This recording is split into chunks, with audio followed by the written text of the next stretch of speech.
It was not until Ibrahim Traore and other coup leaders in the Sahel came on the scene that there seemed to be a widespread realization among Africans that the continent needed to wake up. For centuries, it seemed the continent had been asleep, a very deep sleep that allowed the West to dominate and take charge of African affairs, plunder its resources without any care for the cost, and place in puppet African leaders who would do their bidding. Africa lagged behind the rest of the world as every other continent and nation of the world advanced in terms of development, and most of the countries in the West achieved this with African resources which were freely given or with little cost. France in particular grew to become one of the top guns in the world as a result of its exploitation of its African colonies, something that the United Nations and its Security Council turned a blind eye to. All the political elites in France know that Africa is critical to the growth and development of France, and to tell you how important Africa is to France, former President François Mitterrand once prophesied in 1957 that, without Africa, France will have no history in the 21st century. His successor, President Jacques Chirac, also acknowledged that, without Africa, France will slide down into the rank of a third world power. According to Xavier Renaud, a French scholar, Africa is critically important to France for several reasons, including maintaining an international status, independent of US and Chinese influences, securing a permanent access to strategic resources, and benefiting from a monopolistic situation. And to attain these objectives and maintain its power over its former colonies, France has to pursue a global policy that is economic, political, and cultural. This is the reason why every successive administration in France has continued the colonial legacy. Even Emmanuel Macron, who said that France would no longer pursue a colonial policy in Africa, has also continued in the colonial path. The only difference is that that legacy passed down from each French administration has been destroyed in his hands. Emmanuel Macron has bungled everything so much so that not only is he despised in Africa, but he is also despised in France. While Africa despises him because he represents France and is a continuation of France's colonial legacy, Macron is despised by France elites because he supposedly destroyed the colonial legacy given to him by his predecessors. It was in his time that Africa woke up from its deep slumber and began to change the order of things. Anti-French sentiments also began to spread across the continent. Francophone Africa began to cut ties with France, choosing Russia and China as partners instead, and France lost its military influence in the Sahel. Burkina Faso, under the leadership of Ibrahim Traore, ended a defense agreement that has been in force since 1960 and kicked out French forces. Mali did the same, ending the 10-year Operation Barkhane, led by France to fight insurgency and insecurity in the country. Niger followed last year after the coup in July, dealing a significant blow to France's policy in Africa. In August last year, a group of 94 French senators wrote an open letter to President Macron, in which they criticized his administration over its Africa policy, which has triggered anti-French sentiment in the continent. The letter, published by the French daily Le Figaro, called on Macron to review France's policy in Africa. The senators also noted that the failure of Operation Barkhane was in great part the reason why France and its economic, political, and military presence are now rejected in Mali, Burkina Faso, Niger, and the Central African Republic. Today, the Francafrique of yesterday has been replaced by the military Russafrique, the economic Chinafrique, or the diplomatic Americafrique, said the letter.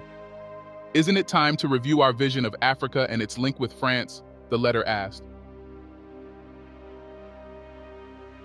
Despite their letter to the president, the situation did not change. Anti-French sentiments continued to increase, and African countries continued to prefer to work with Russia, China, and the non-European countries. And with the way things have evolved, it doesn't seem like France would ever get back the influence it had in Africa, because more African countries, including those that had strong ties with France, such as Senegal and Chad, have joined the trend of changing their policies towards France. Then in mid-December 2023, a former economic minister of France, Thierry Breton, said something that honestly, we can't believe went unnoticed.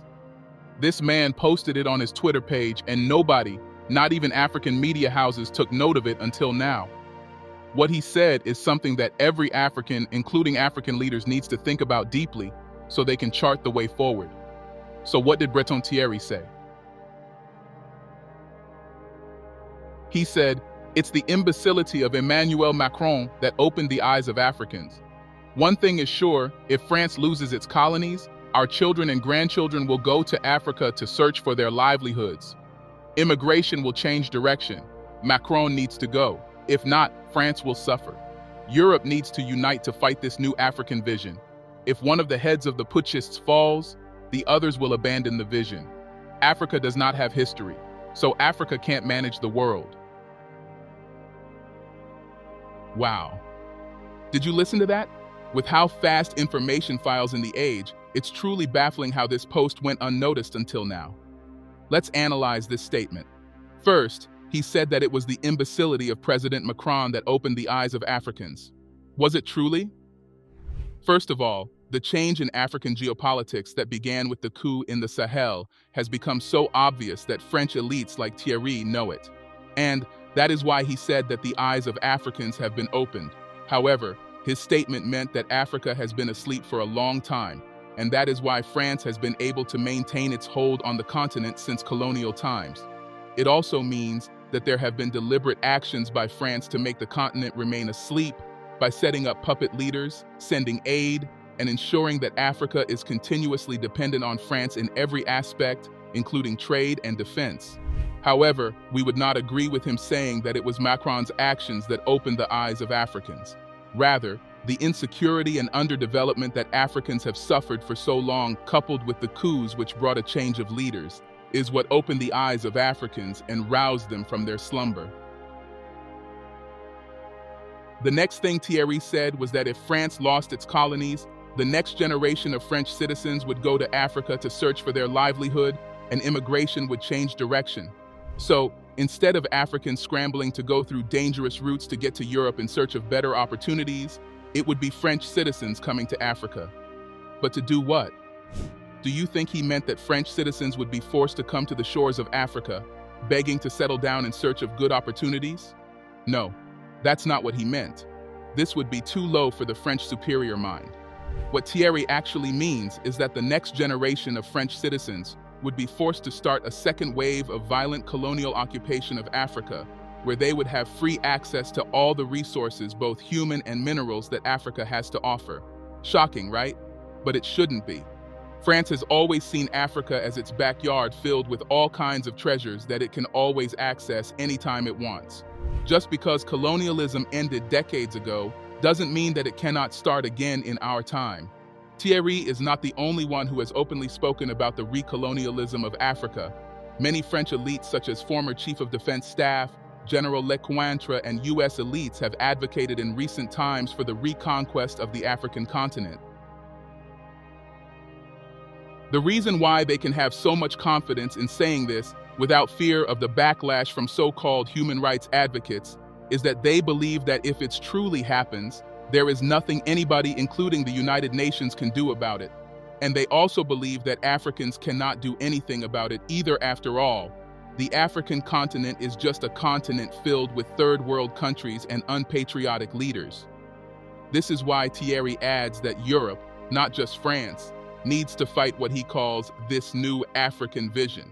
And the way to do it is to remove one of the military juntas, most likely through assassination. In his own words, if one of the heads of the putschists falls, the others will abandon the vision. First of all, France recognizes that these waves of coups are not like the former coups, where the military just took over for the love of power.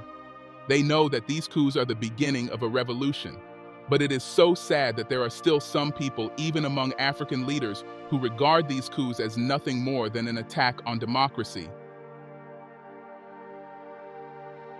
And because they recognize this fact, the best thing for Europe to do is to destroy the military governments. As Thierry said, if one falls, the others will abandon the vision. It is no wonder that Ibrahim Traore, the face of the African Revolution, has been subject to about 9 coup attempts in the 2 years he has been in power. Thierry's statement just confirmed the tactics France has been using and will continue to use to quell revolution in Africa. Finally, he said that Africa does not have history, so Africa can't manage the world. This statement is as wrong can be, but it just proves how France and the West regard Africa. To them, Africans are incapable of anything. Africa is not civilized and its people are not different from animals. So, it is up to them to teach Africans and help Africa manage its resources. What a stupid statement. Africa does have a rich history and culture that the Europeans tried to demoralize and step on during the colonial era. The truth is, as much as it makes us angry to hear this statement, what makes us even more angry is the puppet unpatriotic leaders that have graced the African continent since independence. If only Africa had good leaders and those good leaders were not assassinated, then France and the West would not have the guts to make such statements. The only thing Africa needs right now is strong, patriotic leaders who are ready to defend the interest of their people. Africa has all it needs to become the greatest continent on Earth. It doesn't need France or the West, only good leaders. What do you think? Let us know in the comments section below. Don't forget to like, subscribe, and share this video.